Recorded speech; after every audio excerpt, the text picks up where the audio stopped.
patrons of the Red Lagoon, to those gathered at the Circle Perilous, and to all the defenders of this broken land, welcome to episode 22 of Arakko Public Radio. We are the Casual X-Men Chat Show, where we chat everything happening in Marvel's Mutants every single week. I'm Rod, and this is the Megatron to my Starscream, my one and only co-Mega Mutant, Keegan. How are you, Keegan? I'm doing good. How are you doing today? Okay. What's Right new? on. Martin Luther King Day weekend, so we're recording late, but you have tomorrow off. You have a 3-day weekend. Anything fun planned? No. And I love that I have nothing fun planned. I am probably going to get chores done and then also play more Ghost of Tsushima because I'm always years behind on games. I loved Ghost. What is the bonus island? Key Island? Iki. Let me know if that's Yeah. worth going back for someone that played the game a couple years ago, because Yeah. I keep meaning to and I haven't. Yeah, I'll have to let you know. I'm enjoying it. Director's cut That's stuff. awesome. It's fun. The director's cut looks gorgeous. This week, we are talking about X-Men number 18, Wolverine 29, and Legion of X number 9, before diving into the dark web with Amazing Spider-Man 17, Mary Jane and Black Cat number 2, and Dark Web Miss Marvel number 2. And then we have a new book announced for April. But first, we haven't done a Limerick challenge for a while. This was the very first game we ever played on this show. Are you ready for a Limerick? Yeah, because it's back in the day when I could win a game. You probably got a chance to win. I will admit, this is not necessarily X-Men related. Oh, okay. Turning a new movie into a comic is a softball. I generally watch these characters going on a pub crawl. A great creative team. I'm sure they'll meme. But I have to admit, I'm surprised at my hype for... Okay. Surprised.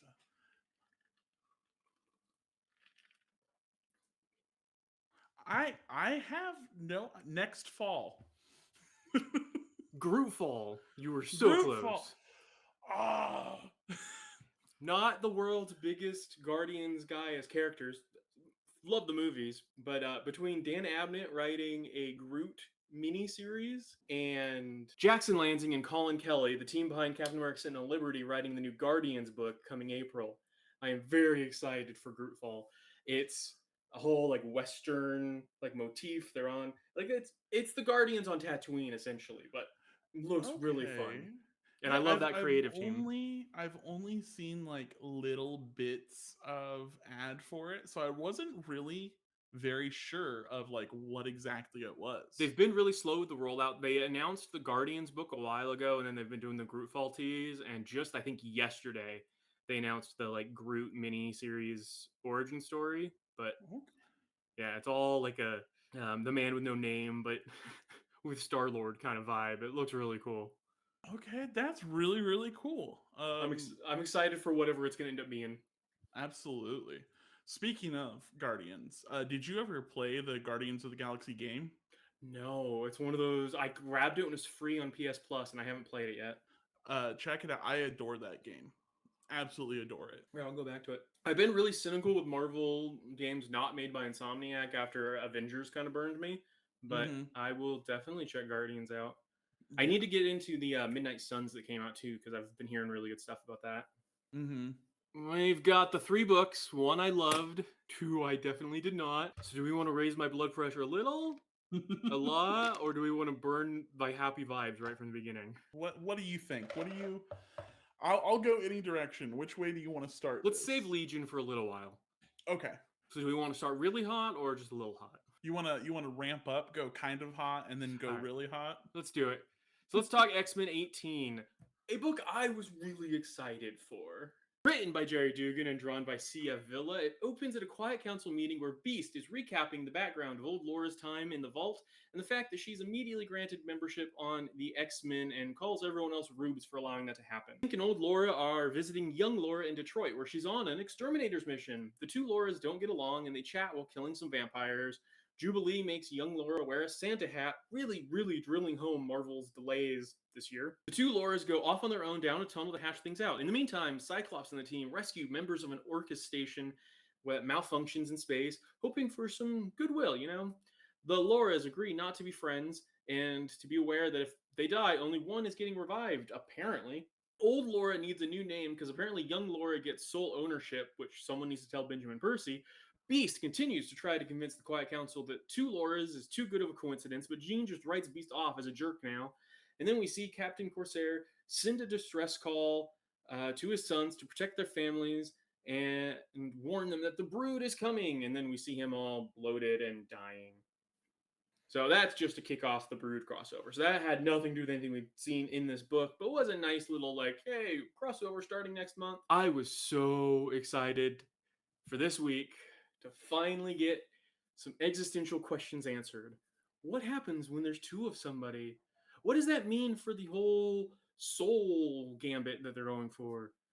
Which one is the real Laura? Why does no one seem to wonder or care how it could happen that they have two people with all the belief they have about this being actual resurrection? Because that's kind of the gimmick, right? Is that they're selling it to the other mutants as they're actually being resurrected, as like this is your memories being uploaded, like this is your identity.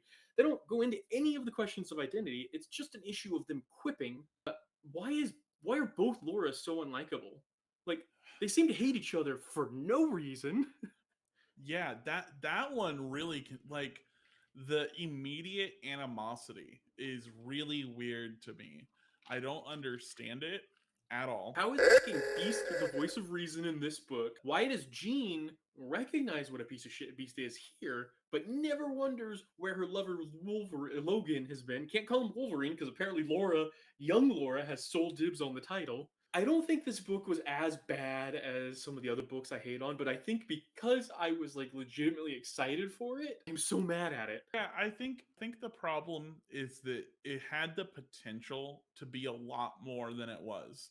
And so like as a book, it wasn't terrible, not necessarily, right? Like it was passable. It was better than Percy, but Yeah. it was still not good.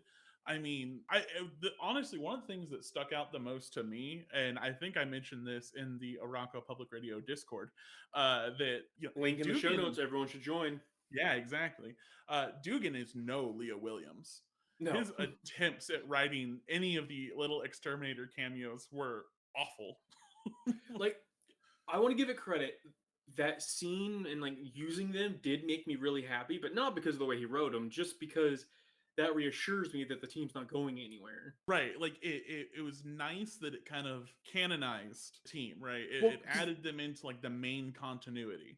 I know we haven't gotten issue 5 yet. That's 2 weeks from now. So, but this presumably takes place after that and was another vampire nest, is the implication, right? That like they Hmm. stick together and keep exterminating vampires after the series ends, is the implication I took from it. And that means a sequel's a possibility. So that has me happy. Yeah, I mean, give me an Exterminators ongoing by Leah Williams where they are just hunting vampires Yep. forever. Absolutely. Like I said, the Santa hat thing just really drilled home the, oh yeah, we've really fallen behind on our issues because this was supposed to come out after Exterminators 5 and was clearly supposed to come out before Christmas. So Marvel keeps shifting. Mhm. My biggest beef was definitely the two lores interacting. I Yeah. thought that was really frustrating. And it did raise some bigger questions about the Quiet Council and the number of issues they're willing to just kind of sweep under the rug. It should be one of the biggest existential questions facing mutant kind, and they're kind of just don't seem to care. They don't care at all. And it irritatingly so lends a little credence to Madeline Pryor in Dark Web right now. Yeah, no, like completely. like I don't want to give Dark Web roses that I don't think it necessarily deserves, but like it kind of added to that whole question of like why don't I feel the things that I'm supposed to be feeling? And it's like, well, now which one of them isn't feeling things? Yep. I hate to say Beast is right, and like I hate Dugan for putting me in a position where I have to say Beast might be right, but Well, you know what they say? They say a broken clock is right twice a day. So a broken fascist is yeah. So that is the bail that Dugan's gonna make, right? This isn't really old Laura. We're gonna find out this is either one of the children of the vault, like in disguise, or they've brainwashed her, or there is something going on that's gonna be their easy out from having to actually address it, right? I think so, yeah. Like that's why they use Beast as a framing device, I think. But that's really frustrating. Yeah, I mean, I don't like that in my mind, I feel like old Laura is a key on the pathway of where we are now to Beast Army. Yeah, You know what I mean? Because like she is a second of, well, she's the original, but she is an extra Laura at this point.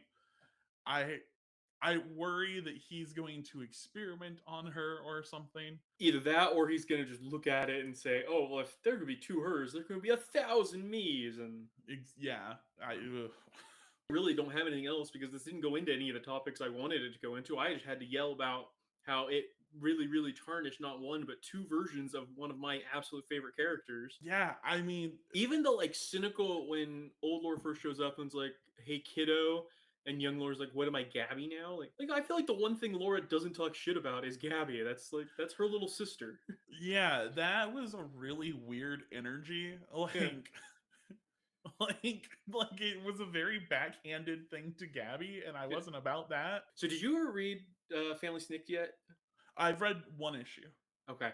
Like, that was one of my favorite things about that was, she was it was kind of a teenage portrayal of Laura to an extent. Like she came off younger than she does in the mainstream books, but that was her biggest thing was she would talk shit to Dawkins, she would talk shit to Logan, but you could tell like she immediately switched to protective big sis mode with Gabby. And to me, that's who Laura is. And like it was a kind of exaggerated version of that because it was a family trip, but that is who she's supposed to be. She's supposed to be very, very protective of Gabby. That was like Tom Taylor's whole shtick.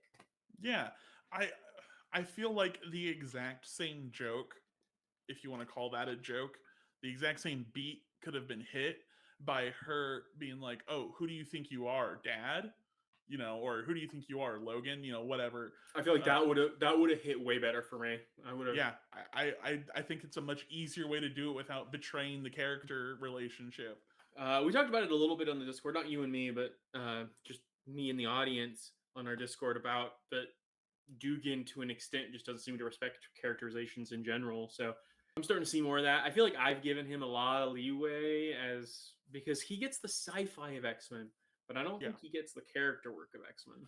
Yeah, I was noticing that. I wouldn't necessarily call it like Dugan hate, but there was like a lot of discourse in the Discord about about Dugan's shortcomings. And although I agree with them, I agree with you as well that like the sci-fi of the X-Men and like that heart of it, he seems to get really right, and so that's why I tend to forgive a few of the character shortcomings. Well, and I think even just in the 6 months we've been doing this, like you've seen the roller coaster of my take on him, and I think being unpacked is I love the sci-fi side of it, and it's when he gets into more character-driven issues that he falls apart for me. So we have two books that hit the character side of X-Men incredibly well right now that have X-Men in the title. So if he wants to stick to sci-fi stories, that might be your wheelhouse, Dugan. Before we move on the subject of Dugan, I do think when it's like a pet character of his, that fixes it to an extent because he's got like Forge. He writes like Hmm. the best Forge out there. And Absolutely. Forge was on the X-Men vote 2 years ago. The first year they did the X-Men vote. It didn't get in, and you could tell he really like forced it in. He was like, "Oh, I'm gonna get Forge anyways," Yeah. and then he writes him really well. So it could just be a matter of making sure he's got a cast that could just be a matter of making sure he's got a cast he understands, that he gets, that he likes. I don't know.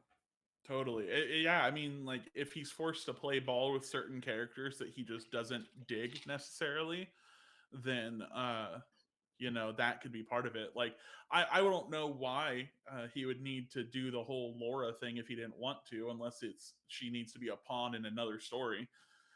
Well, and yeah, he chose to go back to Laura because Laura left the team, and then Yeah. here we are 3 months later, and he's chosen to not only bring one Laura back but two. So I don't know that it's so much a character that he doesn't like her. I feel like he definitely doesn't get her. Yeah. All right, ramp up. Ramp up. Wolverine 29, written by Benjamin Percy, drawn by Juan Jose Rip. Wolverine is in the pit. The pit is making him relive a bunch of moments from his life, but with extra emphasis on how much they hurt. His narration is no longer feral and back to the usual pretentious, self-pitying, never-ending droll that he had before Beast revived him with a slave collar. So I guess the implications that he's already been in the pit a while, so like the gears are already turning. I don't know. Anyway, we see Wolverine fighting in his memories, and then we see him physically fighting the actual branches and tendrils of the pit. Meanwhile, Jeff Bannister's daughter uses Deadpool's severed finger to come through the gates and try to find Logan for help. We see Logan fight through scattered memories and realize that his real enemy is Beast.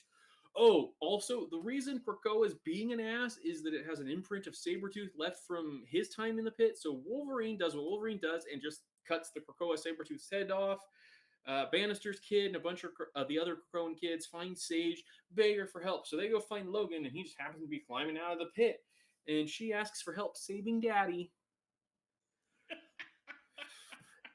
This was literally my least favorite issue of an X-Men comic I have ever read, will probably ever read. Percy has just told this exact fucking story. We had to survive 5 issues of this same lame-ass, well-worn trail of Wolverine's entire existence is pain, so let's stroll through his memories, but they're all in a jumble in X Lives of Wolverine last fucking year. And now we have to do it again, but this time we also have to have him pick up a plot thread of a way better book just to discard it. What's going on here? Why is he allowed to do this? Yeah, I mean, so this was the exact same plot of X Lives. Yeah, no, it was literally the same thing. It was like the the montage, the clip show episode, and then take the coolest idea to do something with, the imprint of Sabretooth on Krakoa. That's a great idea. I would have loved to have seen anything worthwhile done with it, and you nuke it. Like even if we're going to talk about Legion, and it does something similar where it pulls a thread last minute from another book, but it doesn't literally discard it in a way that means it cannot be used again. I brought this up in our Discord, and our buddy Joe Vex, the biggest Percy defender I know, said, "Oh well, I don't think Sabretooth's actually defeated. I don't know that you can get a more vivid image than literally beheading the physical representation. Maybe they'll salvage it and they'll have it still be there, but I don't think so, because not only does he behead him, but he also puts the slave collar on it. Right? So it would nuke the ability for that imprint to do anything anyways. And that my interpretation of it is that it was deleted from Krakoa, so to speak. They always dredge up old stories, but clearly they're moving on. We're already in another book dealing with another hostile takeover of Krakoa. It would be kind of weird if they were just oh yeah, Sabretooth's still down there, and brought it back around. I feel like that felt very conclusive. Yeah. Okay. So the issue ends with Sage and Wolverine clearly ready to take it to Beast. So we're in agreement that the next issue is going to open with them revealing, you don't get dessert for a week, Beast, and then going back to work with him, right? Yeah, exactly. It's going to be something like that, or oh, you can't wear these cool glasses, or whatever dumb shit they come up with. You have to use the Rolly backpack now, Beast. You don't get to use the cool kid backpack anymore. It's literally, you're grounded. Go sit in your skull prison for a day. It's just so that has to be part of Fall of X, right? That Wolverine eventually is going to reveal this to everybody, and everyone's going to turn their back on the Quiet Council, especially Xavier. Of you let that shit go on. There's no way there can't be any culpability, and yet, every issue there's no culpability. There's none. It's ridiculous. I hate it. It stinks. I hate it so much. And again, credit to Joe of X for pointing out what I hate about this book so much, because he did say that some of the writing reminds him of Bukowski, and holy shit, do I hate Bukowski. So that made sense. It all clicked for me. I was like, that's why. And I wouldn't say I'm a Bukowski fan, but it definitely was not in the top 20 things I hated in the literature classes. Right. But I think part of it is writing Wolverine as Bukowski is especially making Wolverine so pretentious and so wordy, and like I put in my description, the last issue ended with him still the feral can hardly put together sentences in his narration. This issue just opens with him back to waxing about my years of woe and blah blah blah blah blah, right back to it. Like I said, maybe the implication is he was struggling in the pit for a long period of time and had already put some of the pieces of a brain back together. I almost was damn, I wish we had feral Wolverine back. At least he shut up sometimes. Yep. Did I theorize this when he fell into the pit? Did I say I think they're going to speed run him through life so that he can think again? I You want to you say definitely said that, yeah, he was gonna, you thought it was gonna be intentional, if I remember, which that's I right. think was I had read other people make that theory, that the whole point of the pitting was that Krakoa was trying to save him by, Yeah. but I mean, you definitely called that's exactly what they did. I am mad they didn't just go that route. Just have Krakoa, the friendly Krakoa, of just give him back his memories. They felt like they had to burn that Sabretooth plot instead. That really makes me Yeah. mad. Again, there's so many better ways to do this exact same thing. The same with like the Laura moment in X-Men. There's so many better ways to have done this exact same story. I know exaggeration sells, and that sounds like hyperbole when I say out of every.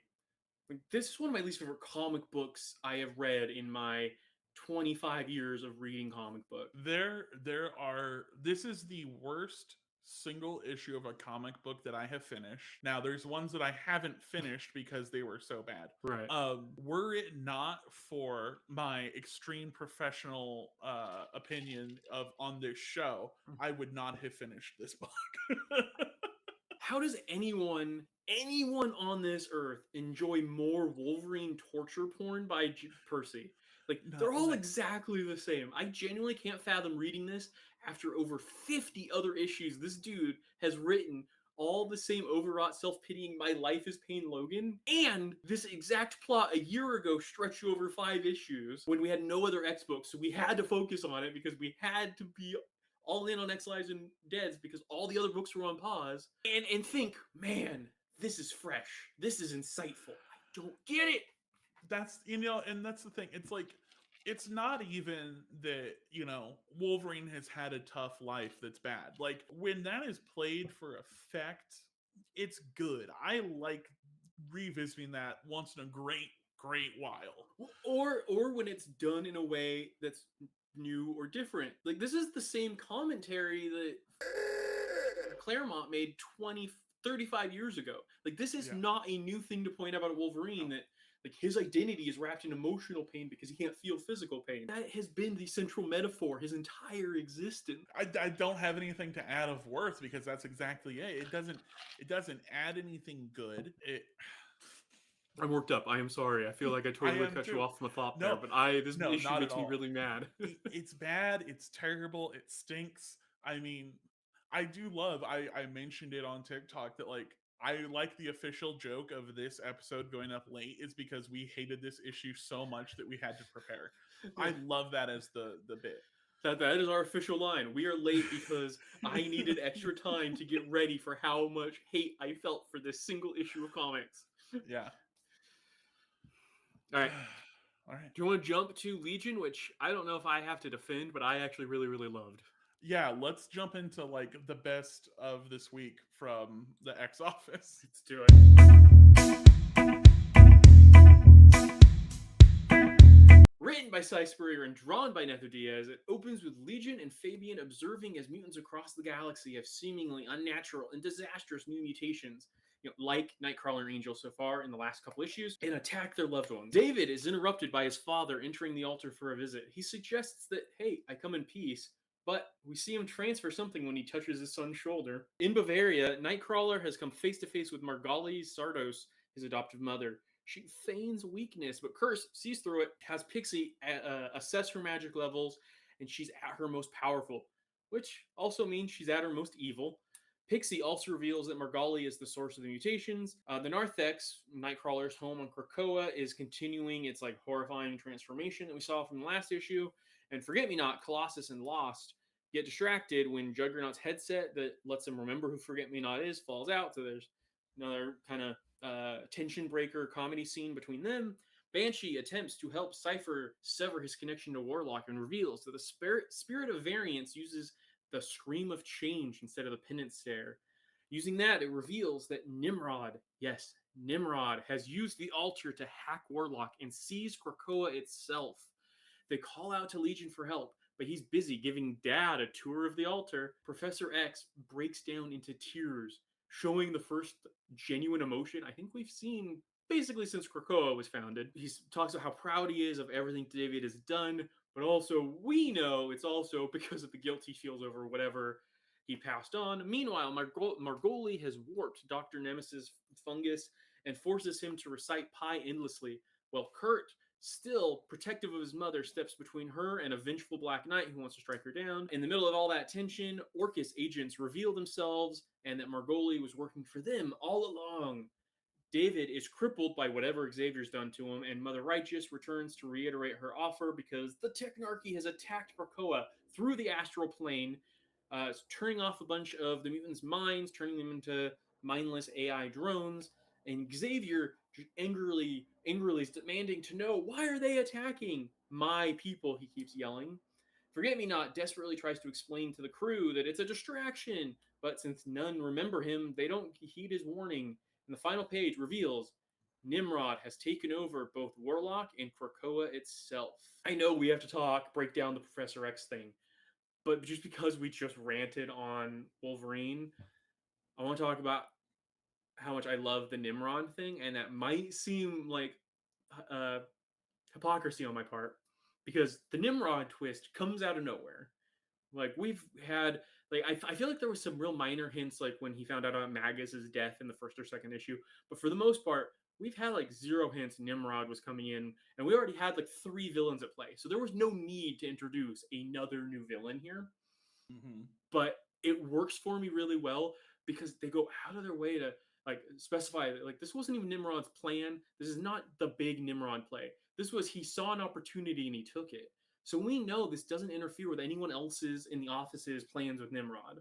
But this is just an extra piece to make the chaos that much more chaotic. My presumption is Mother Righteous's deal is just going to wipe them all off the board and Nimrod will go back to status quo. But him showing up was so cool, and I feel like someone in the audience is going to call me out as like, you can't love that and hate them using Sabretooth. But this is different because he's not fucking with what other people did. He picked up a cool Hickman plot and is running with it. And I liked this issue a lot more than I feel like most critics did. No, I really loved it. Like I thought it was a really cool twist. I agree completely. It's like it's using the Nimrod plot device in a responsible and interesting way that's newer. Like it's not this well worn out thing at this point. It's like this is interesting, and it can still be the threat can be eliminated without removing the threat from the board completely. Yeah, exactly. You put that better than I did, but yes, it's. But I think that's like you said, like with the Mother Righteous of it all, like it's very easy to magic away this problem, like Whether Mother Righteous just wipes them, no matter what, we know that the next Legion issue is going to be awesome as hell, and it's coming after Sinister starts. So I'm really curious how all of that's going to play in with each other. yeah. Is that a purposeful after it starts, or is that delays after it starts? It was always solicited that way, but I don't know if that's because of delays that had already happened. Netho Diaz is doing such amazing things with the art. Maybe his art was already so far behind they knew and they just kind of made it so it'll fit. Or it could have been intentional. It could be, we didn't talk about it yet. This did not have the Mother Righteous reveal that we all thought it was going to have. Yeah, I was convinced it was going to be there. So maybe that's going to happen in the next Legion, and they want that to come after Sins starts. Mm-hmm. I think it's only the Sins of Sinister like alpha issue that comes out, not any of the main 3 books before Legion. So it might just be. That would definitely make sense because Legion of X is going to turn into Nightcrawlers. Yeah, it's right? Nightcrawlers. Yeah. So that would make sense. Speaking of Mother Righteous, is she Ruth? Like, is Ruth just one of her cons? Oh, that could be. Like, there was some stuff in the middle there where, like, it seemed like it was getting intentionally confused, like, ambiguous if Xavier was talking to her or to Righteous. And, like, it just got my gears turning of, like, do we know that's really Ruth? Like, is there a chance that that's been part of Mother Righteous's game all along? That could be too. Oh, that's interesting. Yeah, that's yeah, that could be.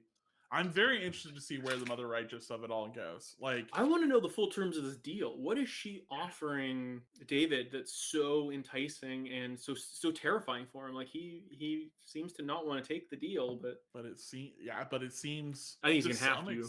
Yeah, I still want to know if she's really a baddie or not. Especially now we've seen that all the other villains are all connected.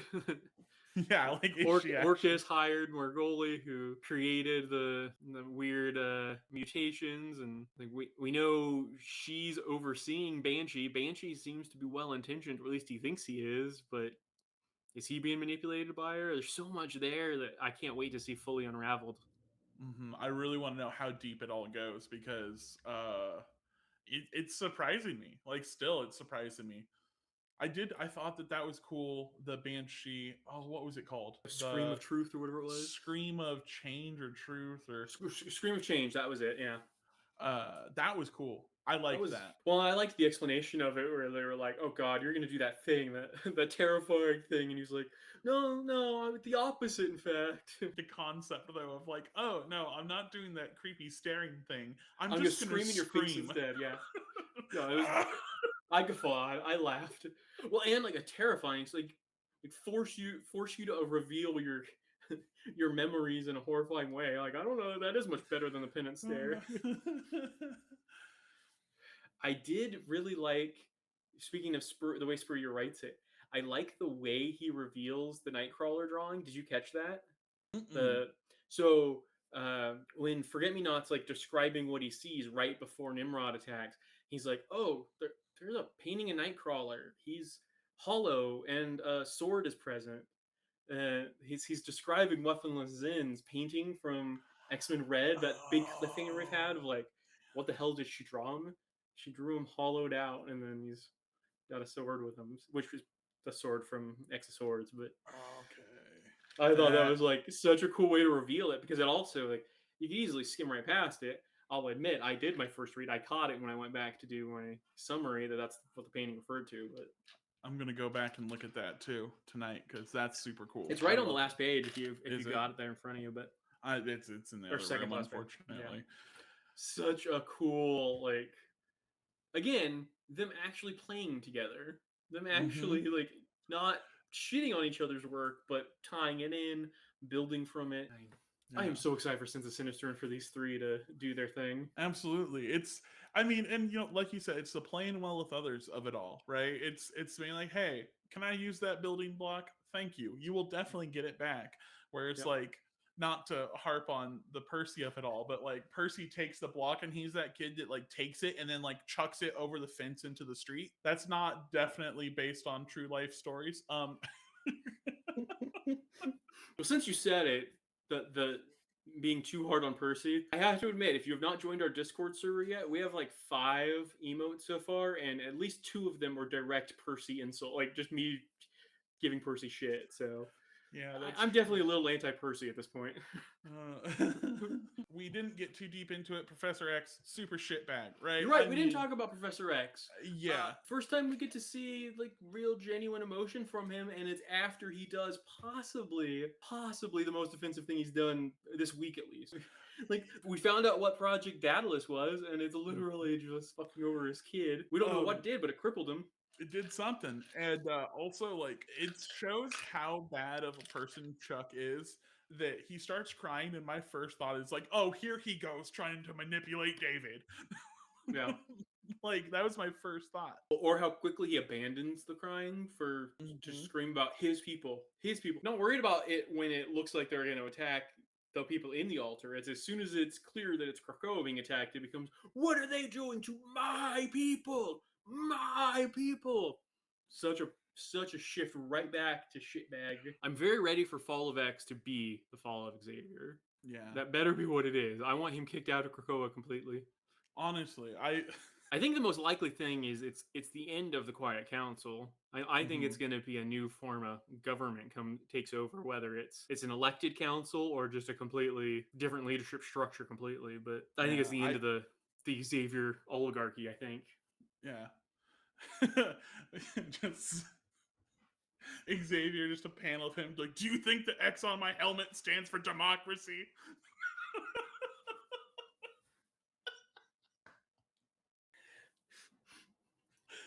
That's our next t-shirt, just so you know.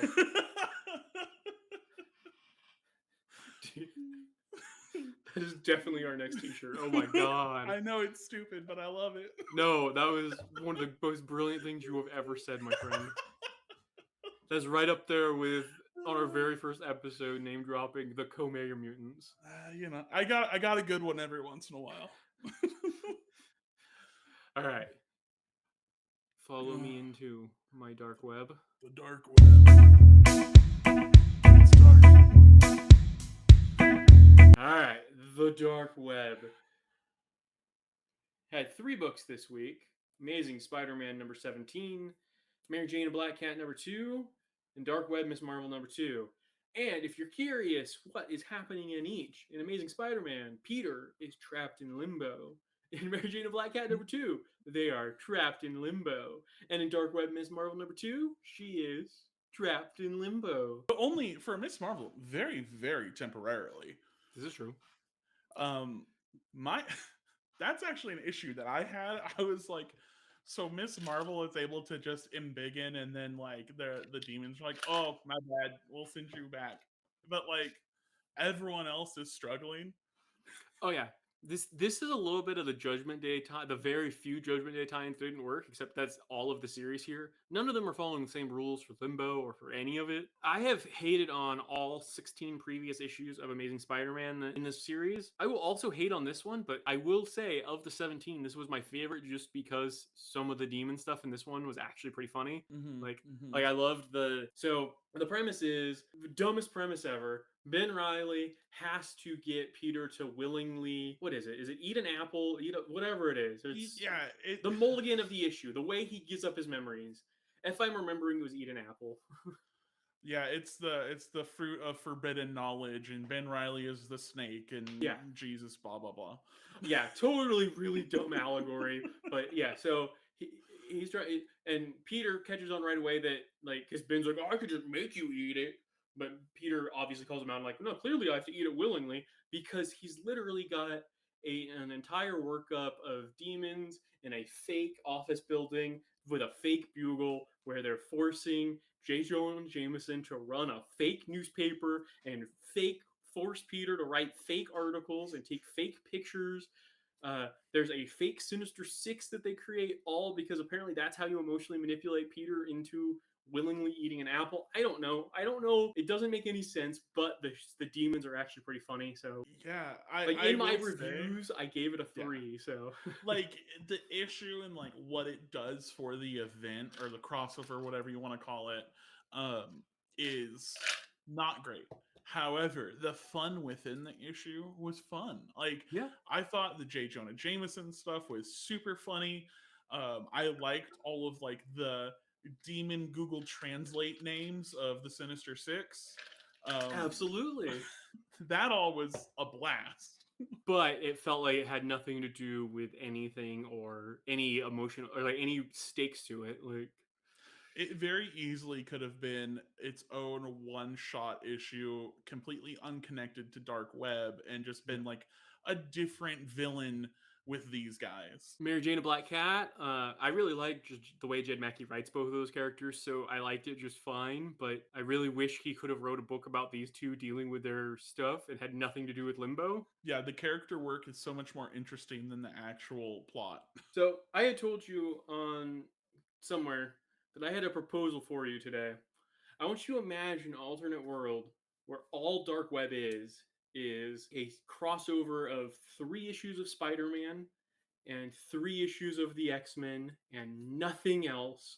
Just the Ben Reilly plot overlaps the Madeline Pryor plot. They work together. We get none of the shitty tie-ins. I would love that. Even if they weren't good, it would have been a bearable amount for this story to be. Well, because then I'm not reading Gold Goblin. I'm not reading Miss Marvel. They're not doing hate crimes to Eddie Brock. This was the greediest of greedy crossovers. Like, they just were pulling stuff out of nowhere for no reason and being like, let's tie this in, let's tie this in. Make the world's longest checklist for an unconnected crossover. Well, I mean, and honestly, like, look at the Miss Marvel books and how important they have felt versus the Judgment Day Avengers Tony Stark one-shot and how important that felt. Yeah. I know you weren't quite a big of a fan of it as I was, but the Hawkeye issue of Avengers that happened to tie into Judgment Day told an important piece of that puzzle. Absolutely. Like, I know that we keep going back to Judgment Day for a lot of comparisons, and it's not 100% fair because you have such an incredible group of creative team on Judgment Day. But To I be just their think first big crossover after it, though, it forces some comparisons. absolutely, and it's just like you can see the complete difference in quality and care to like the ancillary issues. Do we want to stay in the web, or are you ready to exit, to clutch I our way out of the web? Do we have anything worth saying about the web at this point? I Then I'm really glad that it's only got like 2 weeks left. Man, I'll tell you, when I saw that checklist at the end of the books, I was about ready to dance. I was like, oh, there's only so many left. Yeah. Okay. Well, in like 2 weeks from now, we're gonna be starting Sins of Sinister, and anything that's left of like limping Dark Web to the finish line, I'm not gonna care about. There's no way you can make me care about this while that's happening. I am so excited for Sense of Sinister. I Same. am just, I know it's going to be good because of who's involved. And I'm just, that, you know what? That's rough. I want to say something. I want to say something about Dark Web. That's rough. You get sandwiched in between Judgment Day and Sins of Sinister. You know what? That sucks, dog. I'm sorry. Yep.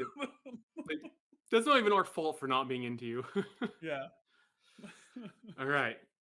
Before we get into next week, there was a new book other than the Grootfall stuff that everyone should read, even though it's not X-Men, announced for April. We're getting a Storm miniseries. A thrilling 5-issue limited series, Storm will be written by groundbreaking creator Ann Noventi, known for her definitive run on Daredevil and her storied career as an X-Men editor.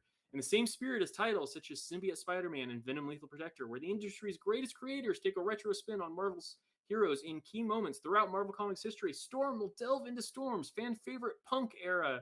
Joining Noventi will be artist Sid Kudian, who just teamed up with Chris Claremont to revisit another classic period for Storm in the recently acclaimed Gambit limited series. The upcoming series will see Storm's Omega level mutant gifts evolve in a radical way, causing her to lose control at a pivotal time in her journey as leader of the X-Men. In the tumultuous journey that follows, fans will see Storm confront a new nemesis, perform breathtaking, never-before-seen feats, and even fall in love. All right, so we shit on the Gambit series a lot, but Ann Noventi is no Chris Claremont. No.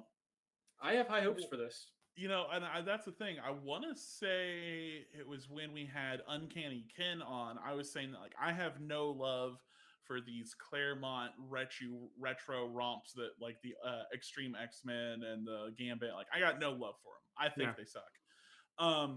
This seems interesting to me. I am excited for it. The recently acclaimed Gambit series is a stretch to me. That's as wild as a take as in a Batman versus Robin issue. It said in the now classic Shadow War crossover. I was like, bitch, who said that? Yeah, recently acclaimed.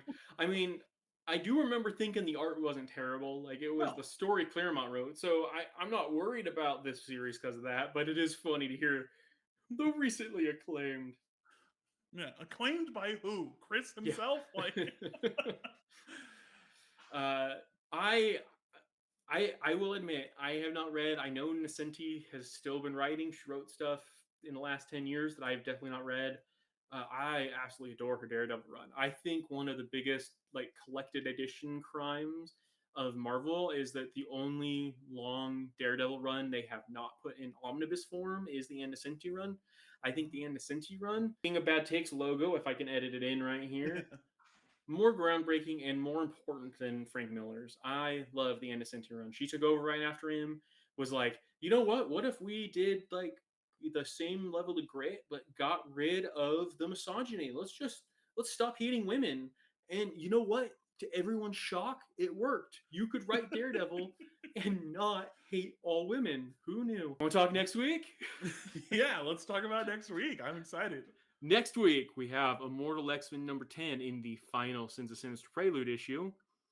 We have Deadpool number 3 from Melissa Wong, which we are both loving, so should be awesome. And if you have not already read it, because, hilariously enough, anyone who redeemed the digital code on the physical copy of Dark Web X-Men number 2 already got this, but Dark Web X-Men number 3. Did you happen to redeem your code in time? Have you already gotten to read? I didn't do that. I almost never redeem those codes. Yeah, I could probably do a massive giveaway with those codes, but Yeah, I don't know if they've gone back and like turned that off or fixed Yeah, that, but I mean they had to, right? Like, well, I feel like once it got out there, they probably did. I feel bad for whatever intern yeah. accidentally was like and pushed to code and did the wrong issue number. Well, and it was just like copy and paste the wrong line kind of thing. Yep. That sucks. Uh, Uh, I'm is I'm really excited for 2 of those 3 though.